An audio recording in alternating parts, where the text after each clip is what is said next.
Hello, everyone. Welcome. We are here. We're together. We're together again, and it's so fun. This is the Park Hopper Daily Weekly Interview, and we're going to be talking to Kathryn, who just got home from an amazing stay at the Four Seasons Resort at Walt Disney World. That's right. Today is June 1st. And what were the dates of your trip? So we can get the proper visualization. So the dates of our trip, which is actually really important weather-wise, we left on Wednesday, May 19th, and we came home on the 23rd of May, which was a Sunday. And the reason that's important is because the week before our trip, it was about 100 degrees in Orlando. The week of our trip, it was mid-80s, blustery, just a little bit of cloud cover. That's perfect. It was beautiful. It's the best Disney weather I've ever had. Nice. And then the week after we returned, right back to 100 degrees. So we had this sweet spot of weather, which was really great. I love it. And also just a total side note before we dive into this, I'm extra excited because, I'm always telling Kathryn about my trips and she's always telling me about her trips. But guess what, guys? We just put the deposit down. We just spent the money and we are going together. We're going to Disney together at the end of the summer, which, speaking of being there in 100-degree weather, we might need to bring our little personal air conditioners and all the parasols and stuff. Maybe hire some guys to cooling towels, wave palm fronds on us. But I'm really excited about that. And we're both staying at a place we haven't stayed before. So you've never stayed there either? I think that Joe and I stayed, but I don't think it was the Boulder Ridge or the Boulder Ridge. Boulder Ridge. Yeah. I think it was whatever the older.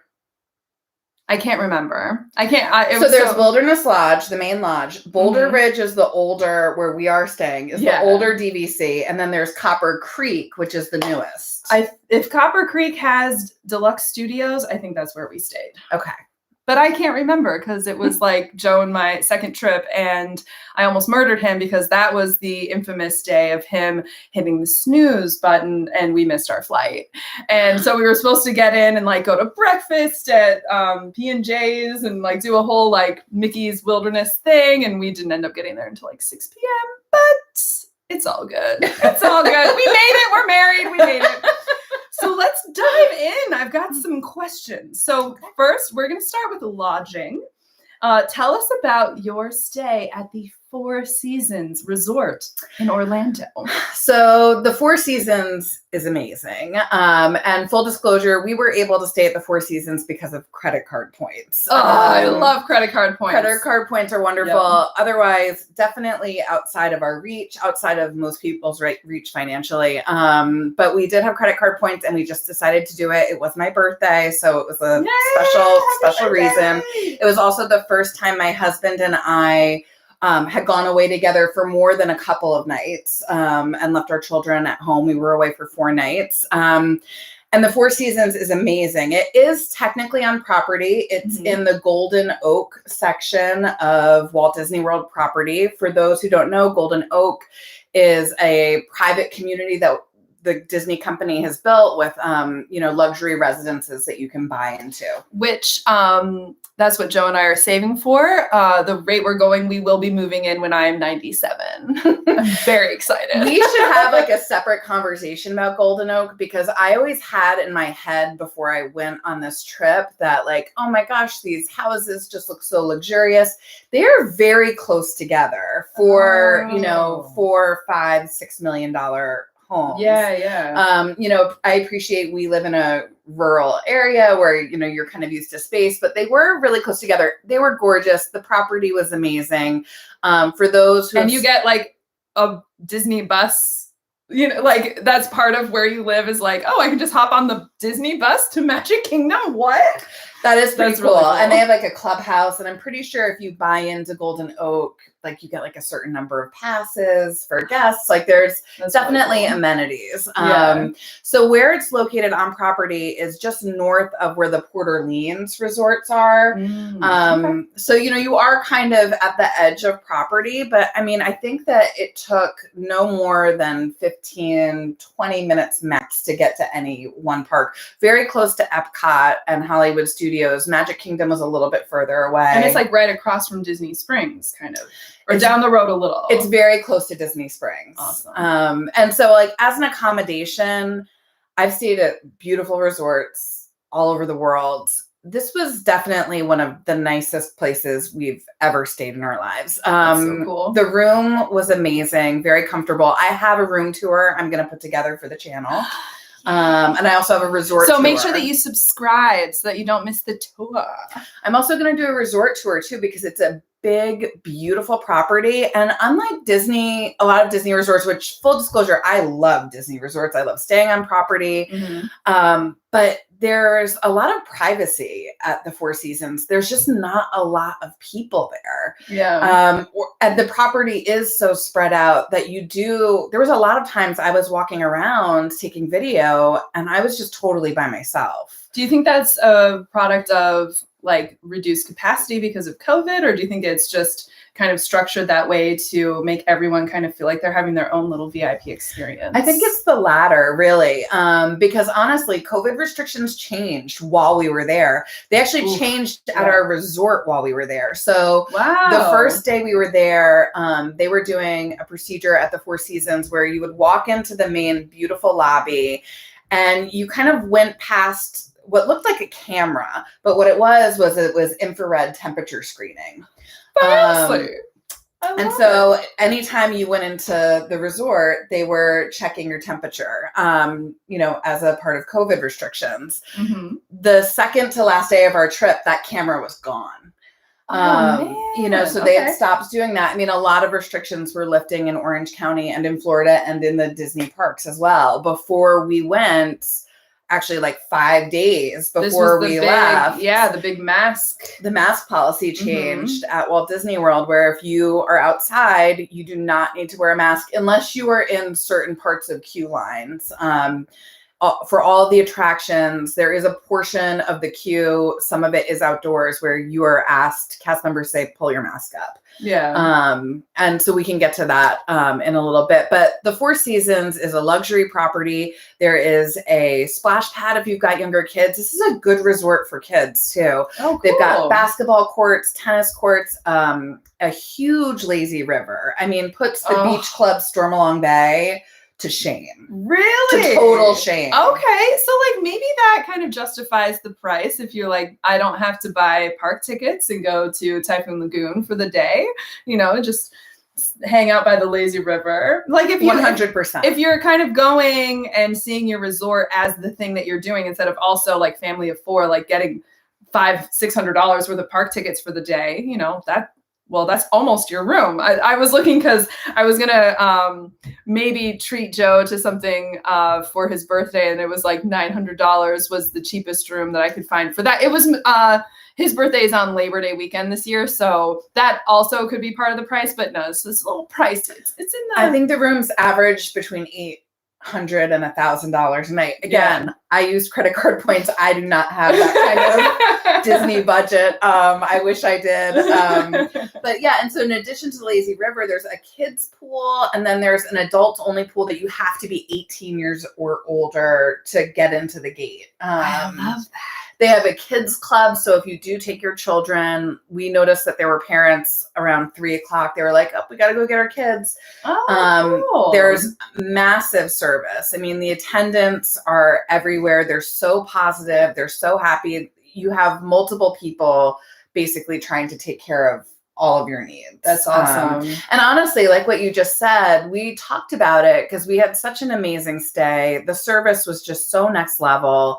But I think that if we do ever go back to the Four Seasons, it will be at the end of a Disney trip where we will go stay somewhere hopefully they reopen, like Port Orleans or Coronado Springs or Caribbean Beach. As a family, enjoy like 4 or 5 park days, and then cap our trip with 2 days at the Four Seasons that you're not going to the parks. You were just staying there because honestly, we did go to the parks and I love the Disney parks, but it kind of was like, are we really leaving this right now? Yeah. You know, like that's such a good point. This is amazing. Like, why are we leaving this right now? Yeah.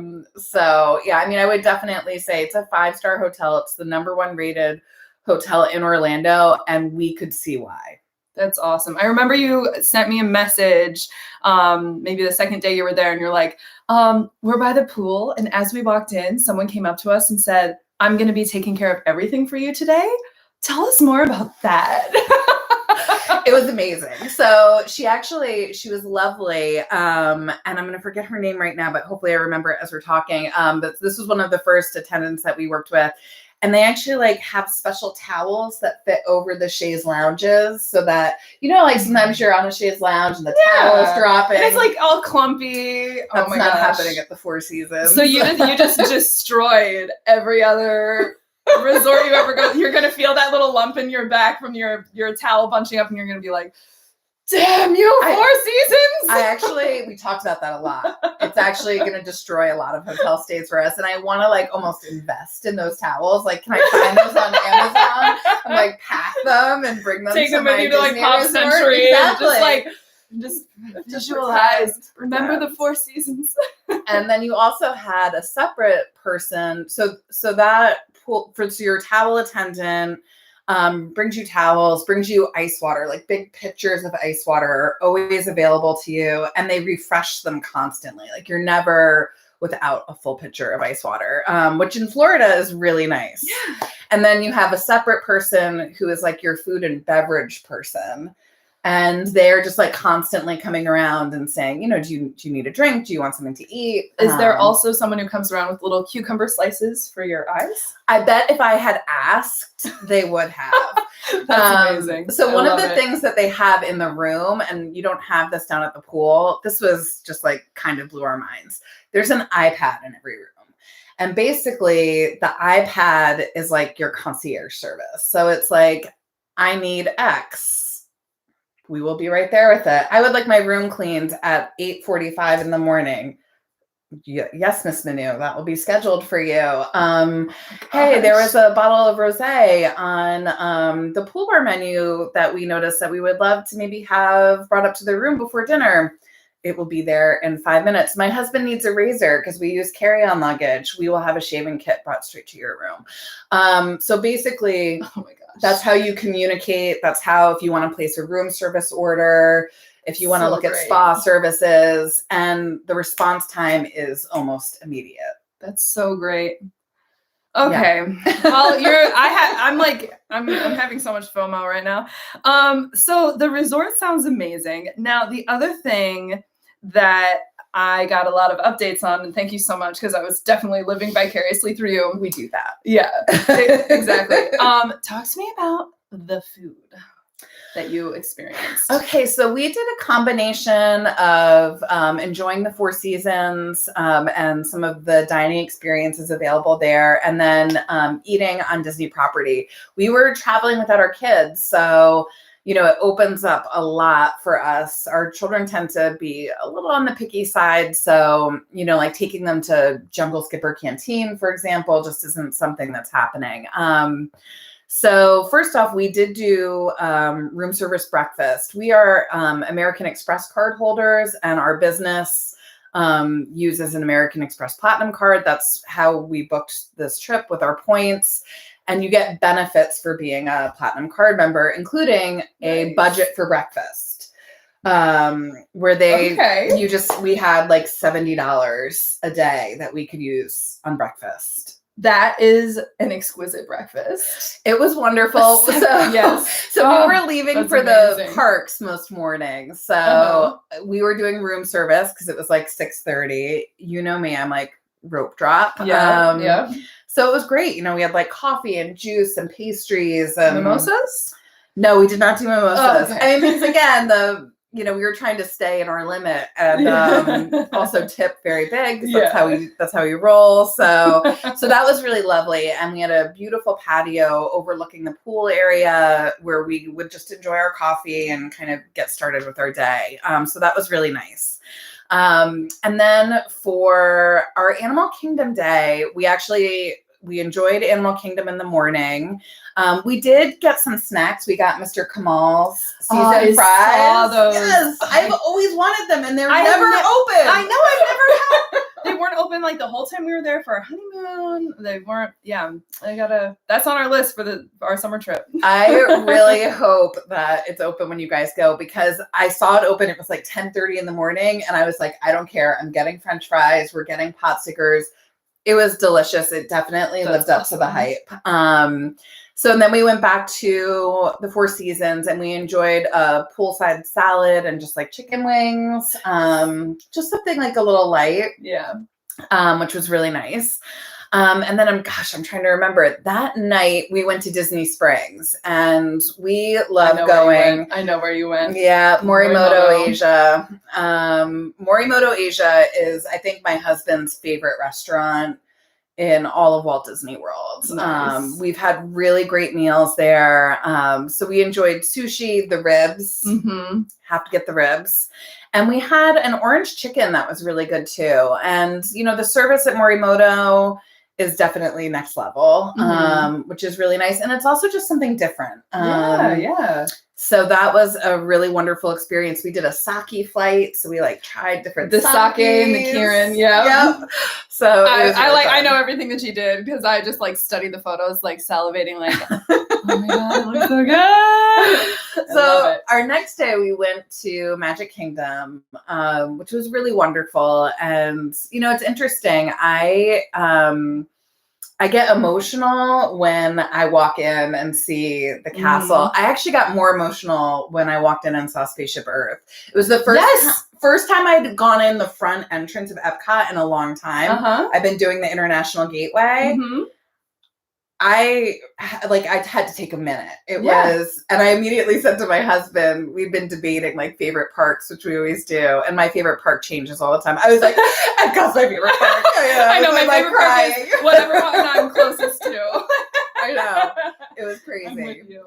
But so for our Magic Kingdom day food wise, we went to Jungle Skipper Canteen. I made after seeing your photos, I immediately made a reservation for my July trip because it's always been solid, but I forget how many different cool options there are. It's really a great spot. It's nice because it's not, it's like one of those places that if I was going to plan a Disney trip for a foodie, I would be like, this is really your only option in Magic Kingdom, in the park itself. Yeah.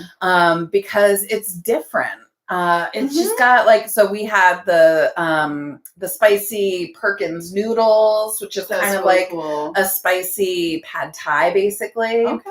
They split it for us. It was really, really good. That's awesome. And then we just did a couple of appetizers. We did the Falls River falafel, which I also highly recommend. And then I forget what it was called, but it was this shumai or no? No, it was a corn cake with pork on it and some avocado and radish. Oh, yum. It was really good. I've only had the sea shumai. That's the thing that I remember more than. I wonder if it's even on. It's little dumplings. I don't know if it's on the menu anymore. I haven't been in a while. I don't think because we didn't do any indoor dining really for the honeymoon. We didn't go the last trip, so it's probably been at least a year and a half. So. And the menus are reduced still at all of the restaurants. Yeah, that's true. Which is, that's responsible. If they're not seating as many people, you've got to be careful with food waste. Yeah. But I will say, we were fully vaccinated and it was really nice to walk into a restaurant and not have that kind of nagging around feeling am I doing the right thing right now? Is this safe? It was yep. Yeah. I feel good. I feel safe. Yeah. I'm so with you. So,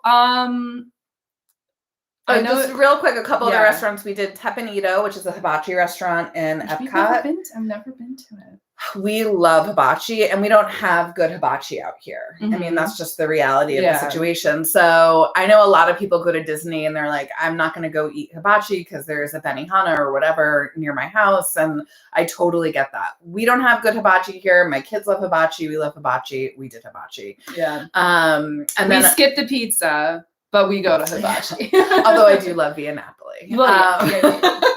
That's and then the only what were the other two places we went? Oh, we did Hollywood Brown Derby for one night's dinner. And it was good. It wasn't as good as the lunch we had there. But like standouts, that grapefruit cake, I'd never had it before. I gotta try it. You've got to try it. And that Manhattan looked like delectable. Yeah. So the grapefruit cake was the standout, and our entrees and the appetizers were fine. I mean, and the service was great, but I had a Manhattan made with the Disney Bourbon Select, the Knob Creek that you can only get in the Disney restaurants. That's awesome. It was great. I always get the Bloody Mary, and I was very disappointed because I got a Bloody Mary from the outside cart, which normally they're still great at the outside cart. Joe and I have gone a lot of times. That's a great spot to sit, like in their little outdoor lounge area, and you pre-COVID, you could order food off a limited lunch menu. Yes. They're not serving food out there, at least as of this recording, to my knowledge. They weren't when we were there. We were just there a few weeks ago. It was just a bar area. Yeah. And so you used to sit there, they'd bring you your drink in an actual glass. You could order some food, get the little lunch version of the Cobb salad, which is my favorite because it's just enough of everything where you're not feeling because that's a heavy salad, with the blue cheese and the avocado and the eggs and the bacon. That's a lot to then walk around in 80, 100 degree weather in. So I love the lunch portion of that. But we went and they gave me my when we're in December, I think we went and, it was in a little plastic cup. There was no celery. And I was oh, I'm going to chalk this up to COVID. I'm going to try it again when I can actually go sit down, because the Bloody Mary at the Hollywood Brown Derby is my #1 favorite Bloody Mary in my whole life. I love, it just feels so classy. I bet that's my classiest feeling. I bet inside you're still getting that experience. Okay. It's just we both had, Gavin always gets the Paloma there, which is a grapefruit tequila drink. Oh, cool. That's really delicious. But yeah, I mean, it was very well done. It was. Did they have the rolls? Yes. And the butter. Oh, the butter, which I literally, I buy little things of time at the grocery store when we're going to have rolls. I buy, because the butter at the Hollywood Brown Derby, if you haven't been, you have to go. Make sure you get the bread. That's one thing they never served outside. Great. You have to be sitting inside to get the bread. But they serve it with this amazing butter with fresh Himalayan sea salt on it and little fresh thyme. Oh God, it's the way bread should be eaten. Honestly, it's really, really well done. It's probably my favorite. It might be my favorite bread on property, except for maybe Sanaa, which that's a different category of bread. So that was your other big. That was actually a lunch because we were just eating our faces off at Disney. Love it. Why wouldn't you? Well, we wanted to check out Kidani. Anita's a DVC member. I am not a DVC member yet, but I'm tracking in that direction. And so we've just been trying to explore different DVC resorts as we kind of narrow it down. So we wanted to go to Kidani anyway. I got through Mouse Dining, which I highly recommend. I got a last minute Sanaa reservation. Did I tell you about Mouse Dining? Yes. Okay, and I heard about Mouse Dining from Emily Carlson at We Do Disney Right. She's an amazing travel agent. She hooked us up with reservations on our last trip, and she wasn't even planning our last trip. She just was like, "Hey, you're here. Do you want to go to Topolino Terrace? I got you a reservation." I'm just like, Thank you. Yeah. So check her out. She's at We Do Disney Right on Instagram. And actually, Joe is working on a new logo for her. Oh, good. Yes. So that's great. If you need a logo, you can hit up my husband for that only. He made our logo. Yes, he made the Park Hopper Daily logo. Super talented. He's great. Totally not so, biased. So we got, he really is great. It's true. She's not biased. Well, she is, but he's also great. So we got this last minute Sanaa reservation. And I'll tell you right now, Gavin, who is a total foodie, was a chef before he was in newspaper publishing. And he was blown away by the Sanaa experience. We did the bread service, which, honestly, with just 2 people, it's like a little too much, but it was still super fun. Yeah. It's an experience. It's an experience. Yeah. Totally. And then he got the Sanaa burger, which was very good. It has like a goat cheese and a spicy mustard.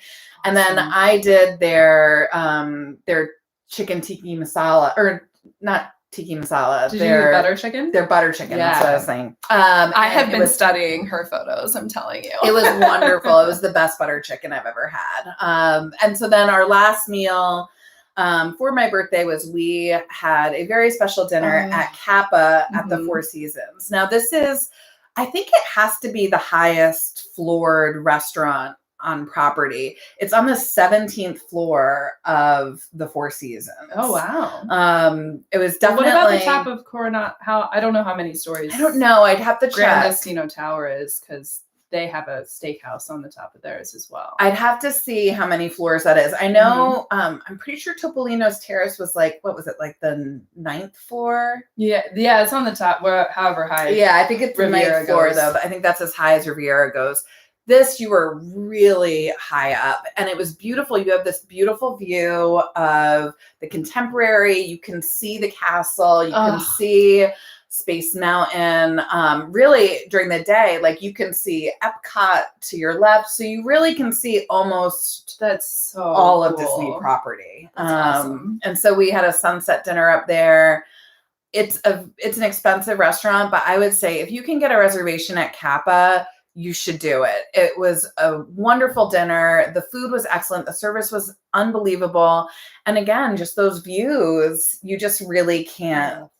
I mean, I think maybe probably California Grill would beat that view just because of proximity, but it was just like super, super special. So I love it. And you got my favorite things: cheese, like a cheese board and steak. Like, that is it. I mean, hopefully I'm never on death row, but if I ever need to pick a last meal for whatever reason, I want it to be a cheese plate and a steak from Kappa. We also had dates that were wrapped in bacon, because it's a tapas menu in addition to a steakhouse. And cool. We got that little tapas, and it was a perfect bite. So really, really fun. That's awesome. Yeah. Were you able to get a table there because you were staying there? Did you iPad concierge, or did you go through My Disney Experience open table? So with the Four Seasons resorts, generally what's happening is you're pulling it up on open table. You'll go to the Four Seasons website, and I'm a planner, so I book in advance. And I was unable to get a Kappa reservation when I first booked the trip. We had a dinner at Ravello planned, which is their Italian restaurant. They also have a super cute character breakfast there where Mickey, Minnie, and Goofy come in like golf clothes. We saw them walk in. They were really cute. I wish I had my camera ready. Cute. Because there's a huge golf course on the Four Seasons property as well. And so when I called just to kind of learn about some of their, COVID practices and, just to kind of check in with the resort a week out, I mentioned that I wanted to eat at Kappa. And she was like, well, we're not really putting many reservations through Open Table right now because we're limiting the number of people in the restaurant. So what night did you want to come? And she looked it up for me right away, got me an 8:30 reservation, canceled my Ravello reservation, and we were good to go. There you go. I love that. Yeah, it was great. Absolutely. Yeah. Okay. So now my biggest question, really, I mean, I love hearing about the food. I love hearing about where you stayed, but the bomb that dropped in the Disney blogosphere was the Friday before you left. They announced that they didn't say if you're vaccinated. They didn't say if you're above a certain age. They just said no one needs to wear masks outside. They're optional now. And this goes into effect in about 10 minutes. So cast members, good luck. And it's actually like our most commented on and liked and shared post that we've done as Park Hopper Daily on Instagram, because it's so controversial, because I immediately got on. I was like, this is bleep me. This is not okay. And I want to just stress that for me personally, it wasn't necessarily about the change in the policy. It was about the lack of a heads up, because I feel like I can't be a hypocrite. This whole entire time I've been saying, listen, Disney's a private business. They can do whatever they want. And just because I liked what they were doing doesn't mean that I get to like change that stance. Like they're a private company. They can do whatever they want. I'm just very disappointed because I can't imagine myself being there. I can't imagine being a cast member. Like you go in with a certain set of expectations, and then you could wake up the next morning and that's totally different. So you had a few days at least to wrap your mind around it, which I think helped. But tell us. Okay, so first off, I'm with Anita. My initial reaction, just as a Disney fan, was I was disappointed that the cast members and also people who were on vacation or who were about to leave on vacation just didn't have like even a few days notice. Like even like, hey, it's Friday and we're just going to let you know that like starting on Monday, even if it had been that, it would have been something. Mm-hmm. But, you know, we talked about, there were probably cast members who were home in bed asleep and we're going to be showing up for work the next morning with a totally new policy. Our inbox, because I put a call I was like, you can stay anonymous. I won't, say who said what, but tell us your stories. We had so many messages from people who were on like mid-vacation, from cast members who were like, had to take bathroom breaks to go cry because they were having anxiety attacks. So yeah, it wasn't handled great. It wasn't. And, again, like I was going on this trip with my husband. We were both way past the 2 weeks of being fully vaccinated.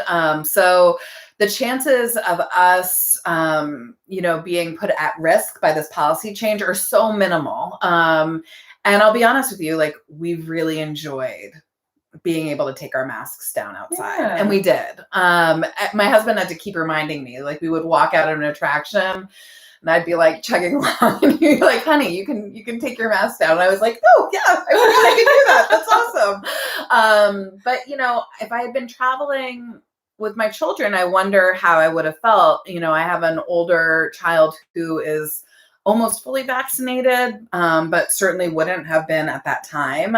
She would have had one dose. And I have a younger child who still is not approved. His age group is not approved for vaccines. So I wonder how I would have felt if they were going on that trip with me and how it would have changed me. I mean, I imagine I would have done probably a little less time in the parks if it had been all of us as a family, and maybe we would have just really stayed at the resort more. But as somebody who is fully vaccinated, I will say it was nice to be able to walk around World Showcase with like a frozen Kieran and to just be able to like kind of stroll and check stuff out and have a bottle of water like open. And, I was drinking a lot more water than I was on previous trips in COVID. Yeah. So I really enjoyed it. I also was never in we were avoiding really tight areas. Like so didn't go to Mexico at all. No, we did. But one place we did avoid was in Fantasyland. You can kind of take the two forks where you go to Haunted Mansion. And that area over by the Rapunzel bathrooms gets so congested with the extended queues for Peter Pan and Small World right now. So we were avoiding areas like that, or if we were in areas like that, there'd be times where we'd be outside and, we just put our mask up. And even though I appreciate that outdoors, fully vaccinated, the chances are just so slim. It's more just it's like a blankie, just in a super busy area to just be able to pull that up and just feel an extra level of protection. So, but I will say we really did enjoy being outdoors without a mask on at Walt Disney World. And as it gets hotter, I respect that, in August when we go, oh man, and it's going to be 100 degrees. As somebody who did go to Disney World when it was 100 degrees and wore a mask, I wouldn't have taken that mask off for anything in the world at that time because, it was the only reason I was there was because of the COVID safety precautions that they put in place. Yeah. But it was nice. Yeah. It was nice. You will enjoy it. I'm excited about that. So we talked about this a little bit before we got started, but one more thing I just want to ask about because there are so many conversations. I'm a part of probably an unhealthy number of Facebook Disney message groups, boards and whatever. And I feel like they are kind of typically a breeding ground for people to complain about things, but occasionally there's a good news tidbit or there's a poignant question, and a really hot button topic lately has been Disney transportation. First with them talking about My Disney or the Magical Express going away, or at least not being complimentary anymore. I personally had a terrible experience with Disney buses and with Lyft on our last trip. It's to the point where I want to drive down so I have my car to go around. I'm not going to, but that thought has crossed my mind. Or rent a car. Talk to us about how the buses worked at Four Seasons and your Lyft experience. Okay, so we did take the Lyft. I will say, and we were talking about this before we got started. Prior to COVID, I loved the Magical Express for very specific things. I loved that I dropped my checked luggage. So I fly Southwest, so you can have 2 checked bags per person. Mm-hmm. So I could go crazy and pack whatever I wanted and check my luggage at my home airport, and poof, it was in my room. I didn't have to worry about anything but my carry-ons. My kids didn't have luggage. They were carting around. It was magic. And even more magical was when you would check in for your flight home and check your bags at your resort. I miss that so much. And get your boarding passes. And it was just you just bypassed so much of airport nightmares. Yeah. Since COVID, of course, they are doing Magical Express for now until I believe the end of this year. Yeah.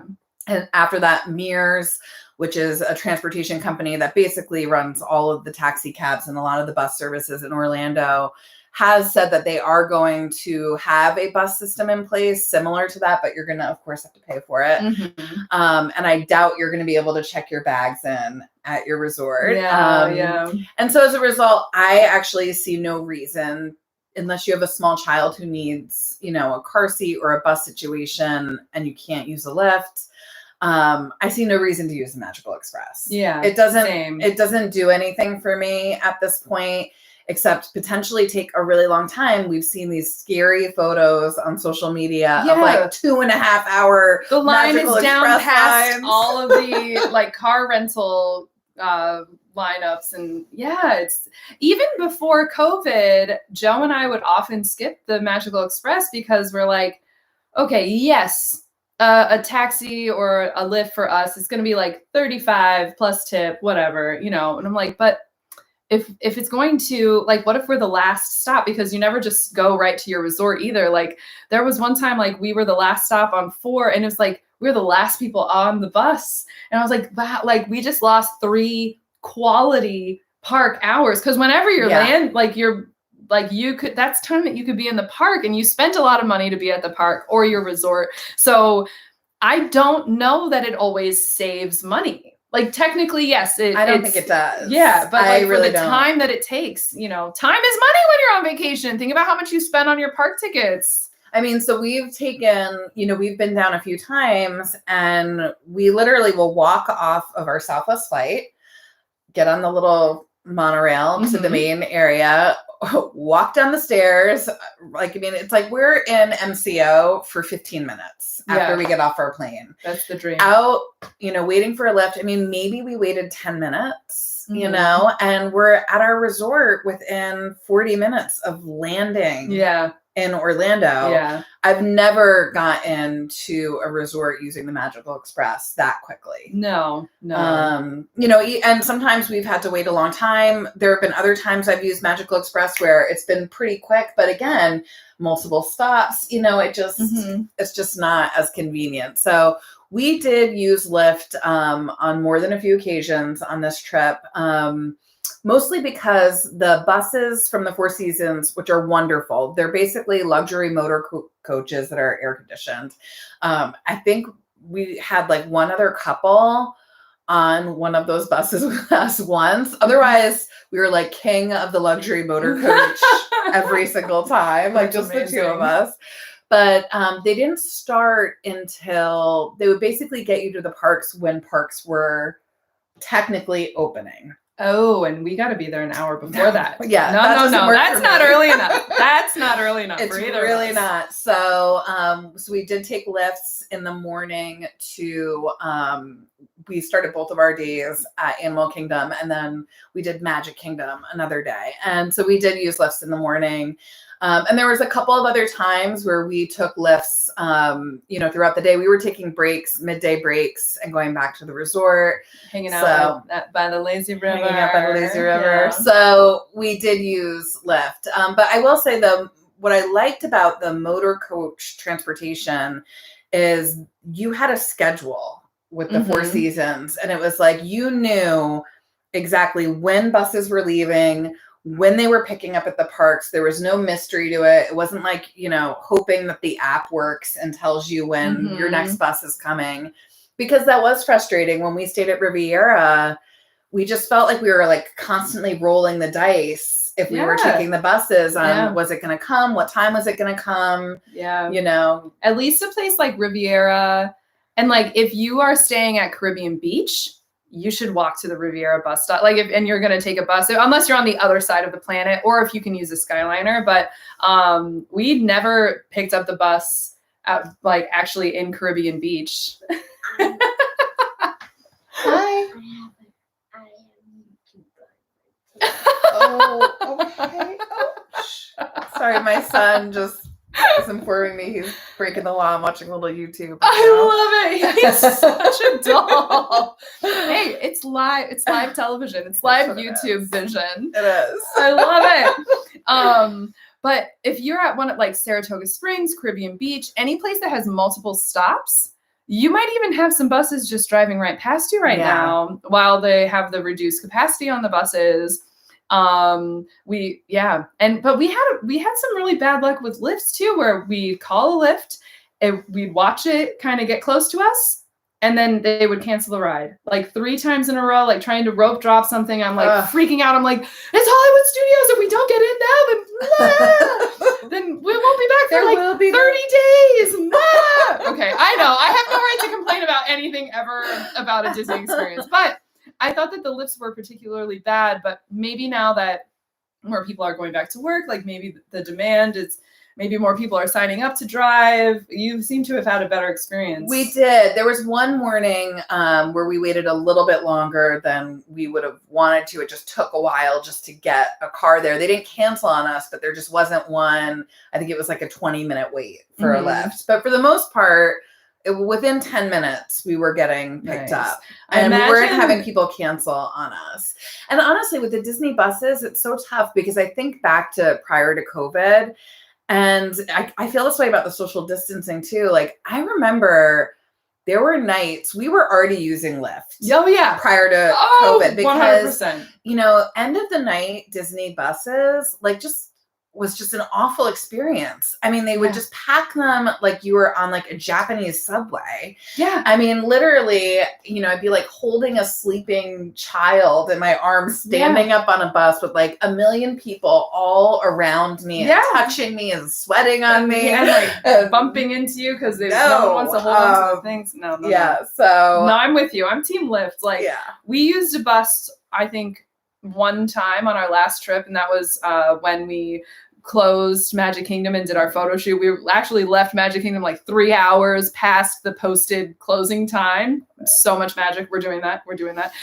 We walk out and they're like, where are you guys headed? And we're like, oh, it could be Riviera or Caribbean Beach. We don't mind walking. They're like, no, like there's a bus and it's going to take just you wherever you want to go. And we're like, this is a Disney bus I can get behind. This is fabulous.